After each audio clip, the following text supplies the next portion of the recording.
د بخاری شریف او مسلم شریف یو حدیث مبارک دی حضرت ابو هريره رضی الله تعالی عنہ د حدیث مبارک چې دا راوی دی خدای تعالی چې د دې حدیث مبارک دا ورېدونه مخکې د فقه یو دا مسله ووري چې کله یو انسان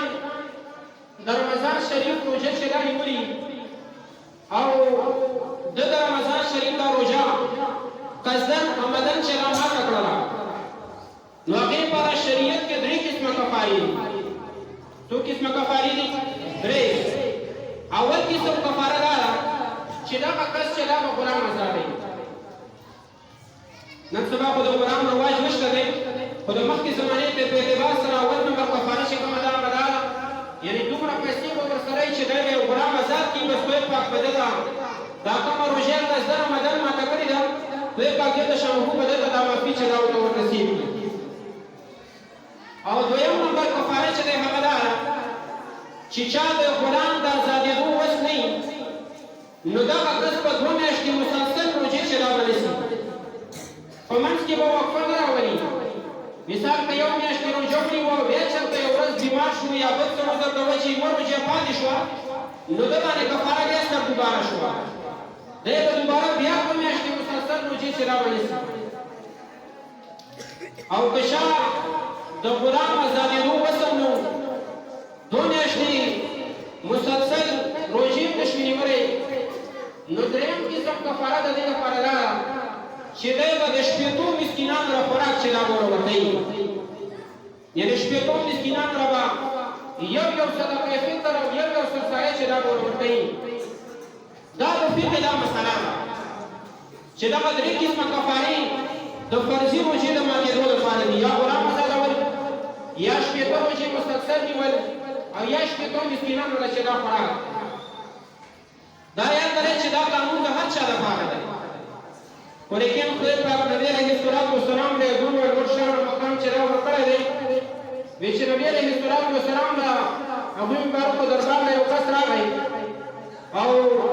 د رمضان شریف د روژې د ماتېدو ذکر یې ورته وکړو یعنې چې ما قصدن عمدن د خپل کور والي سره چې ما چې دا کړي دا د رمضان شریف د ورځې په ټیم کې او نبي علیه الصلاة والسلام ته ویل چې نبي علیه السلام زه خو هلاک شوم یعنې ما خو دومره لویه ګناه شوې ده فرضي روژه مې ماته کړې ده هغې لپاره به هر څه دا به څه نبي علیه الصلاة والسلام ورته فرمایي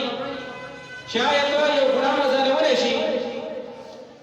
هغه کس ورته جواب کې وایي چې نبي علیه السلام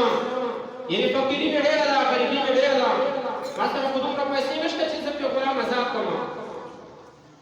نبي علیه الصلاة والسلام ورته بیا فرمایي چې 2 میاشتې مسلسل روژې نیولی شي د 2 میاشتو مسلسل روژو طاقت لري دغه کس ورته جواب کې عرض کوي چې نبي علیه السلام ما خو دومره وسم نشته دی چې 2 میاشتې مسلسل روژې چې دا ونیسم بیا ورته نبي علیه الصلاة والسلام فرمایي چې د شپېتو مسکینانو د خوراک وس لري دومره پیسې سره شته چې د شپېتو مسکینانو را خوراک ورکوي نو هغه بیا د غریبۍ ذکر ورته کوي چې نبي علیه السلام زما خو غریبي ډېره زیاته ده دومره پیسې خو ما سره نشته دی چې زه شپېتو مسکینانو له چې دا خوراک ورکړم وایي چې نبي علیه الصلاة والسلام دا درې واړه کفارې ورته ذکر کړي نبي علیه الصلاة والسلام ورته فرمایي چې ته لږ کښېنه دلته بیا هغه کس هلته کښېناسته په دغه مجلس کې څه وخت بعد د صدقې په تور باندې چا کجورې چې دا راوړي د صدقې په تور باندې چا کجورې راوړي نبي علیه الصلاة والسلام دربار مبارک له او نبي علیه الصلاة والسلام ته چې کله کجورې راوړی شوې د حضور علیه الصلاة والسلام مبارک هغه صحابه کرامو کې اعلان کوي چې هغه سائل چېرته دی هغه سوال کوونکی چېرته دی وایي دغه سوال کوونکی په مجلس کې راپاڅېد ورته وایي چې نبي علیه السلام هغه سوال کوونکی چې دی هغه زه یم وایي نبي علیه الصلاة والسلام ته فرمایي چې چا د صدقې په تور باندې دا کجورې راوړي دي دا په دې ډله باندې په دې غریبانو باندې تقسیم کړه خدای پاک به ستا ته کفاره چې دا درته معاف بیا هغه کس ورته جواب کې وایي چې نبي علیه السلام یا د مدینې منورې 2 پړونو ته اشاره وه یا د 2 غرونو ته اشاره وه چې نبي علیه الصلاة والسلام یعنې مدینه منوره کې د دغې دوو غونډیو په منځ کې یا د دوو قومونو په منځ کې که څوک ډېر زیات غریب درته میلاویږي نو ته فرمایي چې په ټولو مدینه منوره کې ټولو نه زیات زه غریب یم چې کله نبي علیه الصلاة والسلام مبارک ته دې کس دا خبره وکړه نو نبي علیه الصلاة والسلام مبارک ته بس هم وفرمایل نبي علیه الصلاة والسلام مبارک وخندل خو داسې خندا نه لکه موږ او ستاسو څنګه خندا نبي علیه الصلاة والسلام مبارک په ټول عمر کې چېرته په اوچت اواز باندې خندا چلانه کړې نبي علیه الصلاة والسلام به د خوشحالۍ اظهار او د خندا دومره کاوه چې د نبي علیه السلام غاښونه مبارک چې دا به ښکاره شو د دومره خندا نبي علیه السلام کړې ده خو نبي علیه الصلاة والسلام چېرته په اوچت اواز باندې په ټول عمر کې په 30 کاله عمر کې نبي علیه السلام چېرته په اوچت اواز باندې خندا چلانه کړې او حضور علیه الصلاة والسلام مبارک په دې غرض باندې دا خندا مبارکه کوي او که رسول فرمایي چې یو خو د مثال فرضي روژه ماته کړې ده بل طرف ته د غلام د ازادېدو وس هم نشته د 2 میاشتو مسلسل روژو وس هم نشته دی د شپېتو مسکینانو را خوراک ورکولو وس هم نشته پردی کس صدقې په تو باندې کجوري راوړي هغه هم په بل باندې ته نشي ورکولی خو سره د دې چې د ټول کائنات لپاره دا قانون دی چې قصدن عمدن روژې ماتېدو لپاره تر د قیامت د ورځې پورې هر مسلمان لپاره دا مسله ده چې څوک هم قصدن عمدن روژه ماتوي یا به غلام ازادوي یا به شپېتو مسکینانو له خوراک ورکوي یا به 2 میاشتې مسلسل روژې نیسي خو نبي علیه الصلاة والسلام مبارک خدای پاک داسې مختار نبي چې دا پیدا کړی دی پردي کس کجورې راوړي دي ده د خپل جیب نه یې راوړي نبي علیه الصلاة والسلام ورته څه فرمایي هغه صاحب ته هدایت عبارت را نقل کړی دی چې ولا وتجزئ لك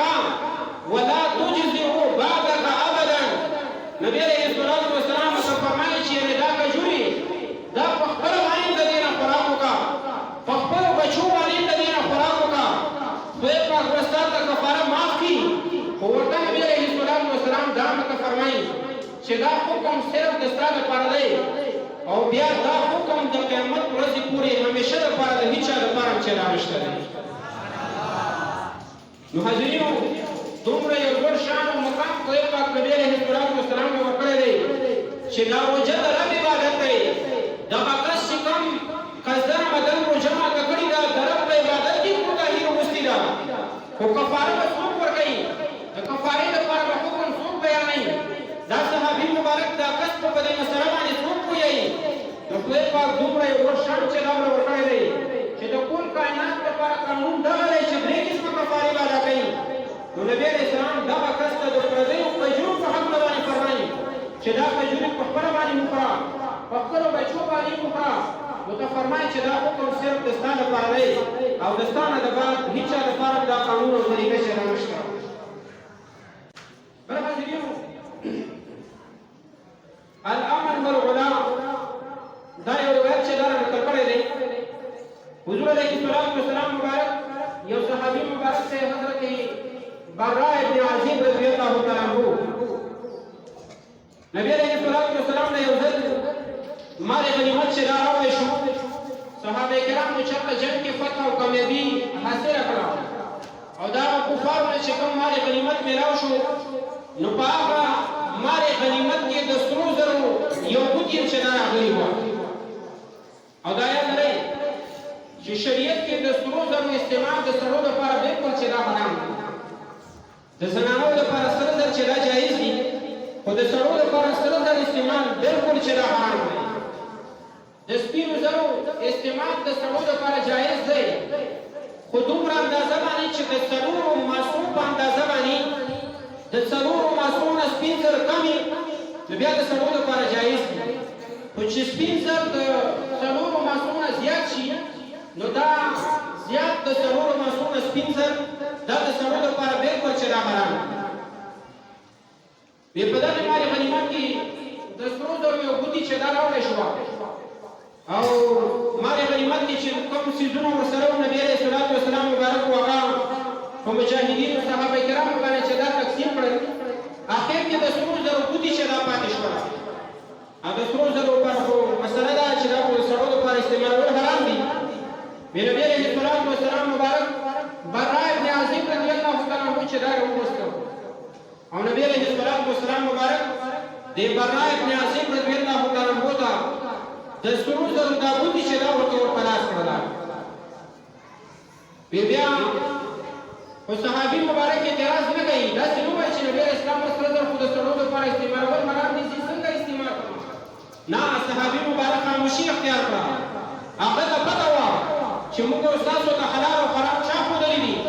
د حلال او حرام نه چا خبر کړي د شارع علیه السلام مخې ته ناست دی